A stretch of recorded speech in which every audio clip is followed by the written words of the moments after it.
Hello, everybody. In this video, I'm going to give a lecture on consciousness, soul, spirit, and language. So, if you look closely on the screen, you can see. So this is the outline of our today's lecture. So we are going to discuss the essence of consciousness. I'm going to give a description. I'm going to give a description on the consciousness. What is consciousness? Mind, body, spirit, and the soul, and the last language will be discussed. So, what is consciousness? The question of how it came into being has been the reason for various views on consciousness since ancient times. So, this means that since ancient times, the origin of consciousness have been discussed, or have been researched. So according to the mythological point of view, the consciousness is the activity of mysterious force unknown to us. The human body is subject to the secret power. This view has prevailed for a long time.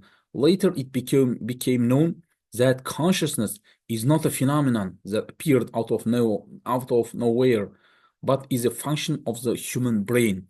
This indicates to the fact that the consciousness is a secretive and mysterious force unknown to us, unknown to human being.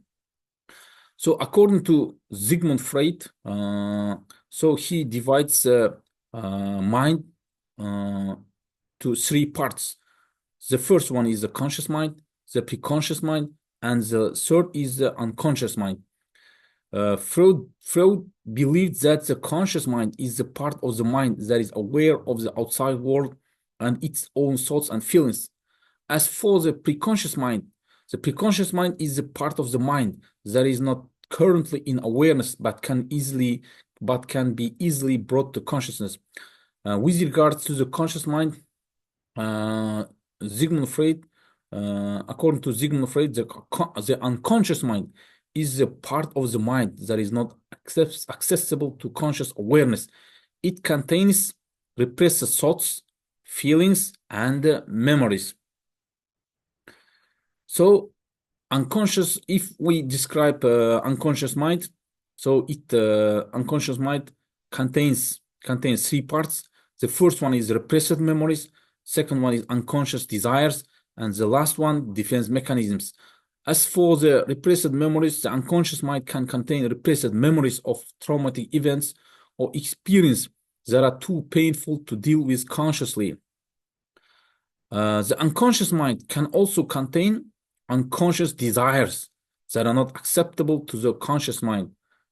As for the defense mechanisms, the unconscious mind uses defense mechanisms to protect the conscious mind from anxiety and stress. So right now we are coming to the discussion of the essence of consciousness. So with regards to the description or to the examination or exploration of the essence of consciousness, there are two approaches, or there are two directions in understanding or in comprehending the essence of consciousness. So the first one is the materialism, the second one is idealism. As for the materialism, consciousness is based on the theory of reflection as a universal property of matter. The ideal, wrote Karl Marx, is nothing but the material transplanted into the human head and transformed in it. With regards to idealistic approach, the idealist concept of consciousness, on the contrary, proceeds from the recognition of the activity of the spirit independent of the material world.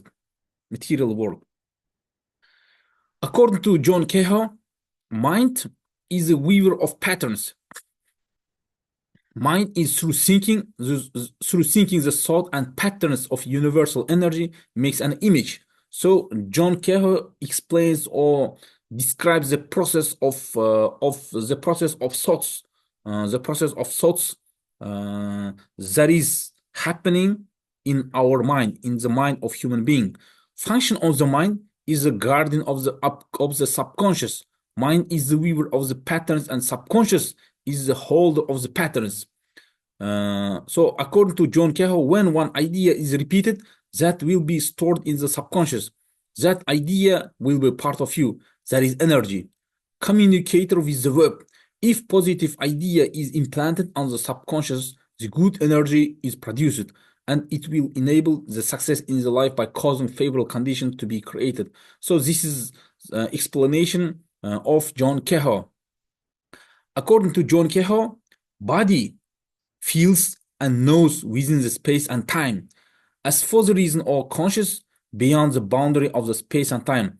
Body is the navigator of the destiny. That is, without body alone, the conscious cannot reach its aim. By feeling and knowing through the body, the I or me will recognize his or her aim and realize it. So John Kehoe here tries to connect, to combine mind and body by describing or by explaining their functions differently.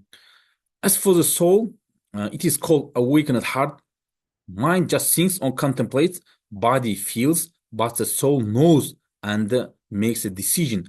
By integrating the mind, body, subconscious, and soul, human will be the awakened man. So John Kehoe, this is a picture of John Kehoe. So mind is weaver of patterns, body navigator of destiny, soul awakened heart. So how the consciousness is developed? Consciousness arose through the activity of the human brain. The emergence of consciousness is mainly related to two factors.